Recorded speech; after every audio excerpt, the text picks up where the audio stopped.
Quand on pense au pouvoir à Washington, on pense tout de suite au président, n'est-ce pas?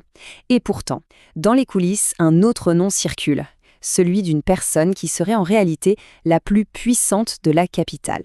Aujourd'hui, on va s'intéresser à cette figure aussi discrète qu'influente. La Maison-Blanche, c'est évidemment le centre névralgique du pouvoir mondial. Mais derrière les décisions qui façonnent notre monde, il y a des architectes, souvent dans l'ombre. Et l'un d'entre eux est particulièrement puissant. Alors, la voilà la grande question. Qui est vraiment la femme la plus puissante de Washington? Au-delà du président, qui tire vraiment les ficelles? Eh bien, un nom revient sans cesse, Susie Wiles. Ok, entrons dans le vif du sujet. Dans l'hypothèse d'un second mandat de Donald Trump, Susie Wiles serait sa chef de cabinet. On la décrit déjà comme la femme la plus puissante de la capitale. Une stratège redoutable qui préfère de loin l'ombre à la lumière. Et son rôle, c'est quoi exactement? Attention, il ne s'agit pas de contrôler le président. Non, son job, c'est d'organiser, de filtrer et surtout d'exécuter sa vision, coûte que coûte. Elle est, en quelque sorte, la mécanique qui transforme l'intention en politique bien réelle. Mais Susie Wiles n'est pas une joueuse solo, loin de là. Elle est au centre d'un cercle très restreint, un noyau dur qui serait chargé de mettre en place les politiques les plus, disons, radicales. Allons voir qui sont ces gens. Dans ce cercle très rapproché, on trouverait du lourd, J.D. Vance à la vice-présidence, Marco Rubio comme secrétaire d'État, et puis, attention, le retour de Stephen Miller, une figure connue pour ses positions très dures qui serait replacée au cœur même de l'appareil présidentiel. Et concrètement, qu'est-ce que ça donnerait? Eh bien, les sources s'attendent à une cascade de décisions pour le moins controversées. On parle de pardon massif pour les émeutiers du 6 janvier, de déportation à très grande échelle et d'une pression énorme sur les contre-pouvoirs comme les médias ou les universités. Et sa philosophie à elle se résume parfaitement dans cette phrase qu'il aurait prononcée « Quand le président tranche, c'est lui qui gagne ». C'est très clair.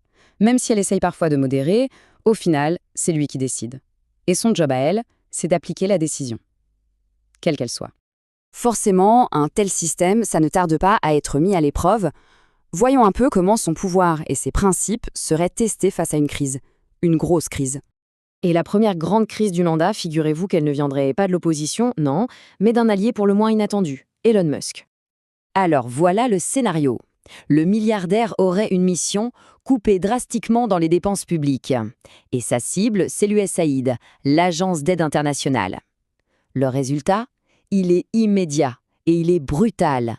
Des programmes humanitaires vitaux sont suspendus, notamment en Afrique. Et face à ça, comment réagit Susie Wiles? En privé, elle se serait dite choquée. Les mots qu'on lui prête sont forts. Des vies humaines ont été mises en danger. C'est un de ces rares moments où l'on voit le coût humain de la politique transpercer un peu l'armure de la stratège. Mais alors, comment fait-elle pour naviguer dans un environnement pareil? Pour le comprendre, il faut creuser un peu, regarder sa perspective très personnelle, une clé de lecture qui vient tout droit de son histoire familiale. C'est assez fascinant. Étant fille d'un père alcoolique, elle dit reconnaître chez Donald Trump ce qu'elle appelle une personnalité d'alcoolique. Attention, pas au sens littéral, plutôt dans le tempérament. Quelqu'un d'excessif, convaincu que rien, absolument rien, n'est impossible.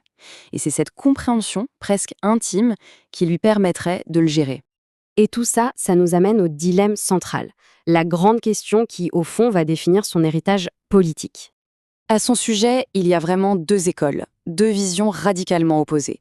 D'un côté, ses partisans la voient comme un garde-fou, la personne indispensable qui empêche le chaos total. Et de l'autre, ses détracteurs, qui voient l'exact contraire. Pour eux, elle est celle qui rend l'extrémisme fonctionnel, et donc, d'une certaine manière, acceptable. Une chose, en revanche, semble faire l'unanimité. Tant que Susie Wiles sera à ce poste, elle restera au centre de tout. Elle est, littéralement, l'œil du cyclone du pouvoir américain. La question finale reste donc entière et elle est cruciale.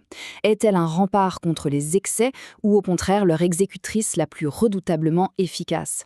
C'est une question ouverte et dans la réponse se joue peut-être une bonne partie de l'avenir politique des États-Unis.